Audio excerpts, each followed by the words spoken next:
तो पुण्यात्माओं, कहने का भाव ये है कि जब तक ये पूरे विश्व में एक रस नहीं होगा तब तक थोड़ा सा विरोध बना रहेगा, और उसमें आपने घना सावधान रहना पड़ेगा कि आपका नाम खंडित ना हो। वैल्यू है, कहते हैं परमात्मा कहते हैं, जैसे माता गर्भ को रखे यतन बनाए और ठेस लगे तो छन हो तेरी, ऐसे भक्ति जाए। अब भक्ति का मिलना यह बड़ी कठिन, और मिलने के बाद फिर उसको सुरक्षित रखना वो एक बहुत बड़ी बात है। जब तक परिपक्व नहीं हुई तो फिर फायदा क्या उसका। तो इतना सावधानी आपने बरतनी पड़ेगी। जैसे कोई माता बच्चे को गर्भ में आते ही वो कितनी सतर्क हो जाती है, खान पीन में संयम बरतती है, पैर ऊंचा नीचा ना टिक जा कि बच्चे का झटका लग जा, रात को करवट ले भी गलती से ले लेती है तो तुरंत सतर्क होती है, और कहीं मेरे बच्चे का दाब ना लगी हो और खराब ना हो जाए मेरा गर्भ, वो कितनी चिंतित रहती है। तो आप जी ने इस भक्ति का जो लाल है इतनी सावधानी से परिपक्व करना पड़ेगा, तब आपको सफलता होगी। इसमें फाउल पॉइंट हैं, आन उपासना नहीं करनी, संसारिक व्यवहार के जो भी कार्य हैं जो भक्ति परमात्मा की मर्यादा को भंग करते हैं वो नहीं करने, और फिर आप सफल हो जाओगे। तो अभी थोड़ी सी कठिनाई आपको चल रही है, घर घर में विरोध चल रहा है। पति ने नाम ले लिया, पत्नी नहीं मानती, मैं तो सारी पूजा करूंगी, तो कैसे ऐसा क्या कर रहा है। पत्नी ने ले लिया तो पति दुखी करता है। तो धीरे धीरे ज्ञान से क्या होगा, ये ज्ञान ऐसा है कि आप घर पे चलाओगे और बच्चों पर भी असर करेगा, ना सुनेंगे तो भी कक्ष में सोए हुए व्यक्तियों पर भी ये वाणी असर करेगी। जैसे गारुड़ का मंत्र अचेत हुए उस सर्प के डसे हुए व्यक्ति पर, जो सुन भी नहीं रहा समझ भी नहीं रहा, और उसके ऊपर भी वो मंत्र बोल बोल कर उसके विष को उतार कर सचेत कर देता है। और ये तो परमात्मा की वाणी सब सिद्ध है। ये तो अपने पशु पक्षियों के ऊपर भी ये वाणी जा रही है, उनको भी, उनके भी पाप डाउन हो रहे हैं। ठीक है, उनके पाप गणे हैं इसलिए पशु योनि मिली, तो वो पाप घटते रहेंगे। यदि किसी का कपड़ा ज़्यादा खराब हो गया है, मैल हो गया है, तो वो कई बार साबुन लगाने से स्वच्छ होगा, उज्जवल हो जाएगा। और जिसका थोड़ा मैला है, एक दो बार साबुन लगाने से उज्जवल हो जाता है।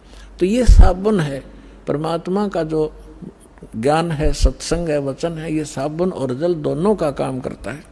तो धीरे धीरे ये सत्संग जिस घर में चल रहा है, पड़ोसियों तक भी असर होगा आपका, और आपके घर के पशु पक्षियों पर भी इसका प्रभाव पड़ेगा। आपके घर कोई पशु पक्षी भी रह रहा है, उसके ऊपर भी धीरे धीरे उसके अंदर ये वाणी का जो ज्ञान यज्ञ का पुण्य उसमें संग्रहित होगा। और कुछ ऐसे पाप हैं जो ज्ञान यज्ञ से ही खत्म होते और उसका विकल्प ही नहीं है। जैसे कपड़े को पहले थोड़ा मैला है तो जल से धो दिया, साफ हो गया, ज़्यादा मैला है तो और भी मैल रहा तो साबुन लगाना पड़ा, और फिर भी कोई दाग दबा रह जाता है तो ड्राई क्लीन से साफ हो जाता है। तो इसी प्रकार ये सभी क्रियाएं हमें अपने अंतःकरण, अपने जीव के ऊपर, आत्मा के ऊपर जो मैल जमा हो गए, उन सभी पापों का नाश करने के लिए ये सारे ही साधन अपनाने पड़ेंगे, मंत्र के जाप भी करने पड़ेंगे, पांचों यज्ञ भी आपने करनी पड़ेंगी, और तब जा करके आपकी भक्ति सफल होगी। तो इसमें फाउल पॉइंट दास आपको बता रहा है कि ये भ्रमित ना होना। ऐसे कोई व्यक्ति आपके साथ डिस्कस भी करे तो उसको समझाना कि देखो, पहले तो जब हम डॉक्टर के पास जाते हैं तो डॉक्टर की औषधि में हम स्वयं ही विवेचन करते और सच्चाई से अपने अनुयायियों को भी परिचित होने दें, इनका भी कल्याण हो जाएगा, समय आ गया, ये तो होगा ही होगा। ये कह देंगे तो इनका जो है बड़ी शाबाशी होगी, इनकी इज्जत रह जाएगी। और नहीं तो चले तो यहाँ आवेंगे, फिर ये अकेले बैठे रहेंगे वहाँ पर, रोए जाइए अपने कर्माने। आज कौन ऐसा मूर्ख है जो अपने जीवन को नाश करेगा जब पता लग जाए। तो फिर दूसरी समस्या ये आती है कि गुरु नहीं बदलना चाहिए। कोई बात हुई या एक डॉक्टर से इलाज नहीं होता तो 100 बदलने चाहिए अपनी जान बचाने के लिए। और कबीर साहब कहते हैं, जब लग गुरु मिले नहीं साचा, तब लग गुरु करो 10 पाँचा। और झूठे गुरु के पक्ष को तज ना लावे वार, और द्वार ना पावे शब्द का वो भटके वार का वार। और इतना शीघ्र बदल देना चाहिए गुरु को। कबीर साहब कहते हैं कि डूबे थे पर उबरे, गुरु के ज्ञान चमक, और बेहरा देखा जरजरा, उत्तर चले फड़क। पहले बेड़े होया करते थे, फ्लोटिंग लकड़ियों का एक बेड़ा बना लिया। अभी तो नौका तो बहुत बाद में चली है, पहले बेड़ा होया करता था, उसके ऊपर बैठ कर दरिया को पार करके अपना कोई काम करने जाते थे, उन बेड़ों के ऊपर बैठ के जाया करते। तो वो बेड़े कई बार गल जाते थे, कंडम हो जाते थे।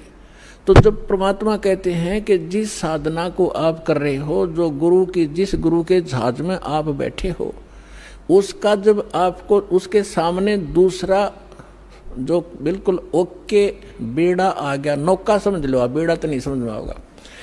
अब एक नौका है जिसमें आप बैठे हो, उसके अंदर सुराख हो गया है और जल उसके अंदर घर कर रहा है, अंदर प्रवेश करना शुरू कर दिया है, और उसके बराबर में दूसरा कोई सही ओके नौका रख देता है, साथ में खड़ा कर लेता है, और वो कहता है कि भाई तुम डूबोगे, इसमें आ जाओ।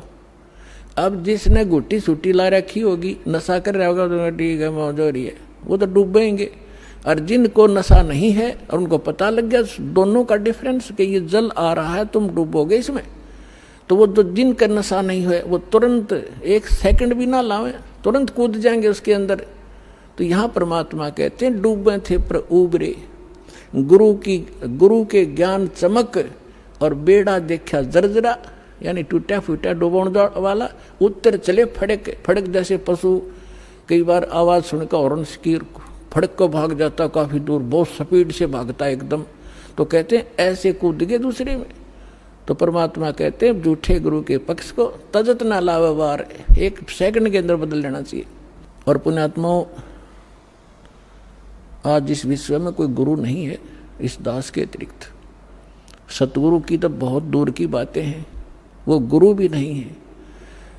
तो कबीर साहब कहते हैं गुरुआ गाम बिगाड़े संतो, गुरुआ गाम बिगाड़े, गुरुआ गाम बिगाड़े संतो, गुरुआ गाम बिगाड़े, ऐसे कर्म जीव कहला दिए ईब जड़े ना झाड़े। अब परमात्मा रह रह कर अपने उस ज्ञान के माध्यम से हमें बताना चाहते हैं कि गुरुआ गाम बिगाड़े संतो, इन गुरुआ गाम बिगाड़े, इन नकली गुरुओं ने जगह जगह गुरु बने बैठे, और ऐसे कर्म जीव कहला दिए बहुर झड़े ना झाड़े। अब कोई जो भी पूजा उन्हें चपका दी, उनका ये कर लो, श्राद्ध निकाल लो, फलाना कर लो, अब वो उनको छोड़ना नहीं चाहते, जबकि सारे शास्त्र विरुद्ध साधनाएं हैं। अब क्या बताते हैं, पाहन को परमेश्वर कहते, या निंदा बड़ी भारी, या को मोकू समझ पड़ी है पूजा दी अगारी। जो हड़का जल भर कह लाए, चरणामृत ठहराए, हर जड़ के चरण धो के दिन ने फिर चेतन को फिर पाए।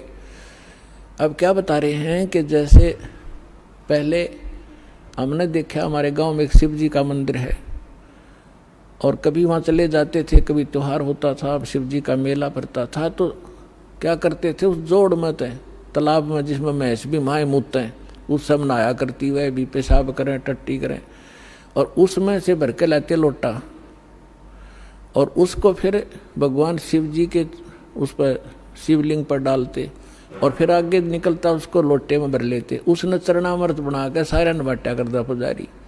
परमात्मा कहते हैं कि जो हड़का जल भर के लाए तालाब से, और चरणामृत ठहराए, और जड़ के चरण धो के प्याए, उस पत्थर की मूर्ति के चरण धो के प्याए, और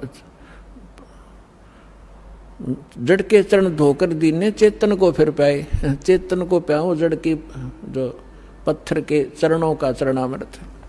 फिर कहते हैं कौवा मच्छा और मीन जल पिया, और बिष्टा की नामाई, गुरुआ कह तो गारा लग गया, जुग जुग छूटे नहीं। भरम विभूषण शब्द हमारा, कोई गावे कोई रोवे, और पांडे को तो परख नहीं, ये खिचड़ी मुंह में धोवे। कहते हमारा जो ज्ञान है ये सब भ्रम का निवारण करने वाला है, इसको सुनो और पांडे जो यानी जो आपके गुरुजी आपको दीक्षा साधना बता रहे हैं, ये तो ऐसा है जैसे कीचड़ से कपड़ा धो रहे हो तुम, दूनी गारा लगेगी, वो साफ नहीं हो सकता जो साधना आप करें। भैरो भूत मसाणी पूजें और दुर्गा देवी ध्यावें, उत्ती के तो तब ही बाजें जो बकरे आण कटावें।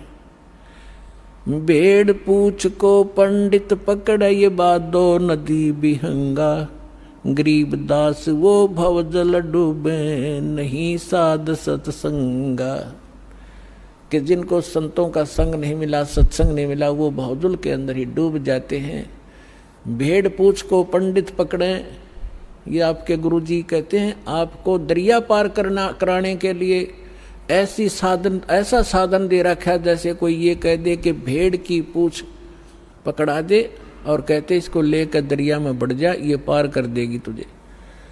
तो वो साधन दरिया को पार करने का नहीं है, ये तो आपको अंडरस्टूड है। उसका कौन सा साधन है कि नौका हो ओके, लीक प्रूफ हो, वाटर प्रूफ हो, और उसने रखे और साथ में फिर चलाने वाला सही कार्य बिल्कुल परफेक्ट हो और उसमें बैठे फिर पार होगा। भेड़ पूछ के पकड़ने से दरिया पार नहीं हो सकती। इसी प्रकार जो साधनाएं आज तक आप कर रहे थे वो ऐसी साधना थी, मोक्ष कराने के लिए जैसा आप उद्देश्य ले रहे थे ऐसी थी जैसे भेड़ की पूछ पकड़ कर दरिया पार करते, और वो भी भादों वाली दरिया। भादों के अंदर सबसे ज्यादा वर्षा हुआ करती थी और सभी दरियाएं ओवरफ्लो होकर किनारों को चाटती हुई चला करती हैं। और ऐसे भयंकर समय में और ये साधन दे रखा आपको।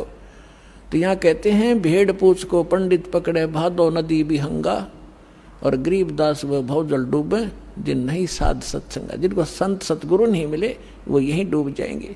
कबीर साहब कहते हैं कबीर इस संसार को समझाऊं के बार, और पूछ पकड़ के भेड़ की ये उतरा चाहे पार।